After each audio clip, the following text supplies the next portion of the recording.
Primero averigüemos cuánto tiempo uno puede estar debajo del agua sin flotar hacia la superficie y cuánto tiempo puedes no respirar. La humanidad ahora está explorando dos esferas mundiales muy importantes, profundo espacio y profundo océano, y para esto ciertamente nos servirá saber cómo comportarnos en un entorno sin aire. El cuerpo humano está diseñado de tal manera que no podemos simplemente dejar de respirar por nuestro propio deseo. Por ejemplo, las tortugas marinas, a diferencia de los humanos, respiran más conscientemente. Una respiración profunda les permite permanecer bajo el agua durante varias horas, pero no tenemos esa capacidad. ¿Y por qué la necesitamos cuando ya hemos inventado la escafandra autónoma hace muchos años? Aunque es un equipo bastante grande e incómodo, además bastante caro, y la reserva de aire en él es bastante limitada. Por lo tanto, hoy los científicos continúan buscando nuevas formas de sumergirse en el agua sin equipo de buceo. Desarrollan agallas artificiales, inventan materiales y dispositivos capaces de extraer oxígeno del agua.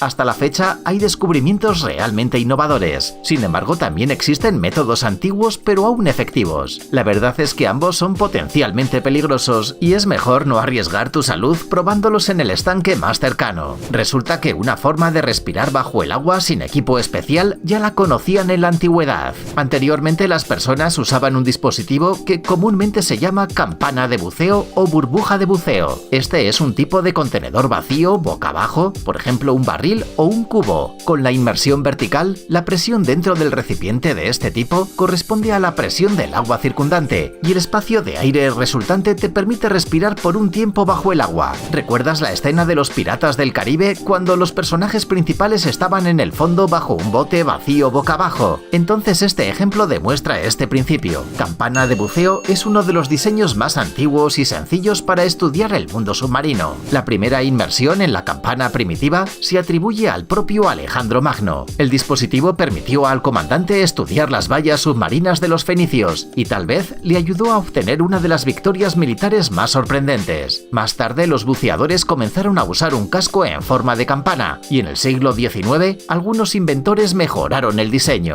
y el nuevo invento ya se ha convertido en el prototipo de un traje de buceo moderno. Vale la pena señalar que las campanas de buceo, un poco modificadas, se utilizan hasta ahora. El proceso histórico de creación de equipos de buceo se desarrollaba en la dirección de mantener un cierto volumen de aire alrededor de la cabeza de la persona. Para esto incluso se probaron bolsas de cuero y bolas de vidrio con una reserva de oxígeno para respirar. ¿Cómo respirar bajo el agua con la ayuda de botellas de cuero? También lo sabían los cazadores de perlas y cazadores de tesoros de barcos hundidos. Fueron los primeros en usar tales contenedores para buceos largos. El principio de funcionamiento de un dispositivo tan simple es el siguiente. La persona hace movimientos respiratorios con el pecho para actualizar constantemente el aire en los pulmones. Con cada respiración necesita un suministro de oxígeno nuevo. Respirar largo en un ciclo cerrado, es decir, inhalando el aire del mismo contenedor, es imposible. Está claro que en una bolsa tan densa, el aire debe cambiarse de vez en cuando o simplemente tener alguna entrada de porciones de oxígeno frescas. Por lo tanto, la reserva de aire en este dispositivo durará un tiempo breve, pero aún así podían atrapar un par de conchas con perlas. Máscara y tubo de respiración para nadar tal vez son los dispositivos más fáciles y accesibles para una larga estancia bajo el agua. El primer tubo para respirar era un tallo hueco de caña, que los indios usaban para cazar bajo el agua. También como material para el tubo se usaba cañavera o paja. Sin embargo, este método no solo era adecuado para la caza, sino que también los indios lo usaban para esconderse de los enemigos. Es cierto que de esta forma era posible bajar tan solo 1,5 metros al agua. Esto es debido a la estructura de los pulmones, el pequeño hueco para el aire y la posición de los indios en el agua con estos tubos. Cuando uno se sumerge más profundo, está en una posición incómoda y los pulmones no son capaces de funcionar normalmente. Junto con esto, la presión del agua aumentó, lo que también dificultó la respiración.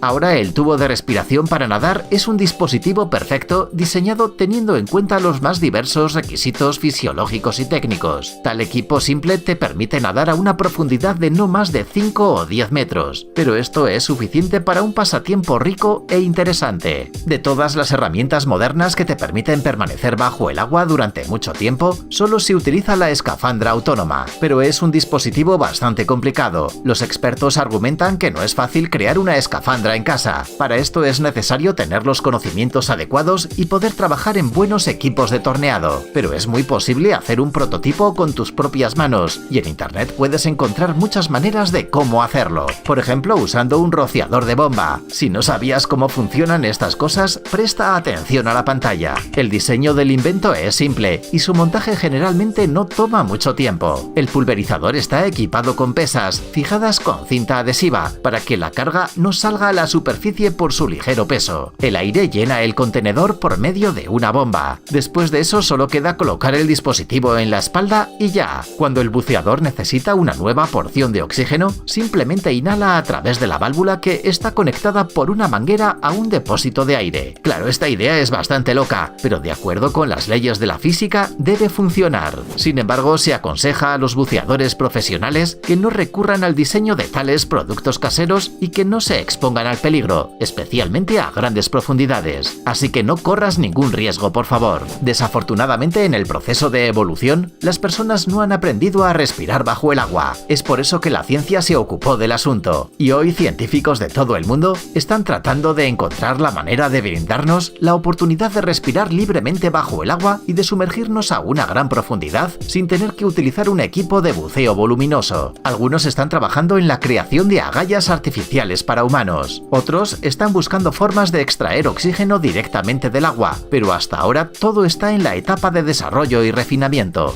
¿Y qué inventos estarán disponibles para el público? Aún no se sabe. Por ejemplo, dicen que los investigadores de Dinamarca crearon un material que puede absorber, almacenar y liberar grandes cantidades de oxígeno. Si alguien arma un aparato de respiración de este material, extraerá oxígeno directamente del agua. Suena impresionante. Al mismo tiempo, el material puede absorber y liberar oxígeno muchas veces, lo que nos permitirá sumergirnos en el agua por mucho tiempo. ¿Te imaginas si hacen una máscara especial de este material? Puede proporcionar oxígeno a una persona del espacio circundante sin necesidad de equipo adicional. Genial, ¿verdad? Según los científicos, este material puede almacenar 3 veces más oxígeno que un tanque de buceo con el mismo volumen. Y además, al mismo tiempo, también es capaz de producir oxígeno directamente del agua. Eso suena bastante progresivo. Solo queda esperar a que salga a la venta este material tan milagroso. Si algún día eso pasa de verdad, por supuesto. Para finalmente declarar con orgullo al mundo, ahora podemos respirar bajo el agua, los científicos han estado desarrollando dispositivos asombrosos. Entonces, en 1976, los bioquímicos de los Estados Unidos crearon un dispositivo fantástico capaz de regenerar el oxígeno del agua y proporcionarlo al buceador. El dispositivo era más como una pequeña nave espacial para una persona, pero con suficiente capacidad de la batería, el buceador podía estar y respirar a una profundidad por un tiempo casi infinito. Pero este no es el objetivo principal de los científicos. Su sueño no es un dispositivo para respirar, quieren enseñar a los humanos a usar fluidos para respirar. Y los intentos de realizar este sueño no han sido abandonados hasta ahora. Por lo tanto, un científico del Instituto de Investigación de Rusia, por ejemplo, realizó pruebas para respirar con fluidos a un voluntario que tiene una patología innata, la ausencia de una laringe. Y esto significaba que simplemente no tenía la reacción del cuerpo al líquido. Es decir, cuando la más mínima gota de agua golpeaba sus bronquios, se asfixiaba. Como simplemente no tenía este músculo, el experimento fue exitoso. Al chico le vertieron el líquido en los pulmones y él estuvo mezclándolo durante el experimento con los movimientos del abdomen, después de lo cual se extrajo de manera silenciosa y segura. Luego se llevaron a cabo experimentos similares en animales, que valientemente pasaron todas las pruebas, pero para el cuerpo humano común este método todavía no es aplicable. En general, el método de respiración líquida implica llenar los pulmones con un líquido especial presaturado con oxígeno. Es posible que una persona normal tenga una respiración líquida. ¿Pueden los pulmones absorber oxígeno no del aire, sino de un líquido especial? Hoy los investigadores dan una respuesta afirmativa a estas preguntas. Los experimentos para reemplazar el aire con agua durante la respiración comenzaron en el siglo pasado, pero aún no se han perfeccionado. Entonces, lo más probable es que tendremos que esperar más o menos una década antes de un descubrimiento tan sensacional. O tal vez menos, pero no es seguro. Por desgracia, sin importar cuánto tiempo hayan durado las investigaciones y cuánto dinero han gastado los científicos, es poco probable que la humanidad esté destinada a respirar bajo el agua igual de bien que en la Tierra. La gente y la vida marina, por supuesto, tienen mucho en común, pero todavía hay muchas más diferencias. Pero no te desanimes. Aunque el lecho marino nunca se convertirá en un hogar para nosotros, tenemos todos los mecanismos y capacidades técnicas para visitar este lugar. lugar. Entonces crees que vale la pena estar triste porque no tienes agallas.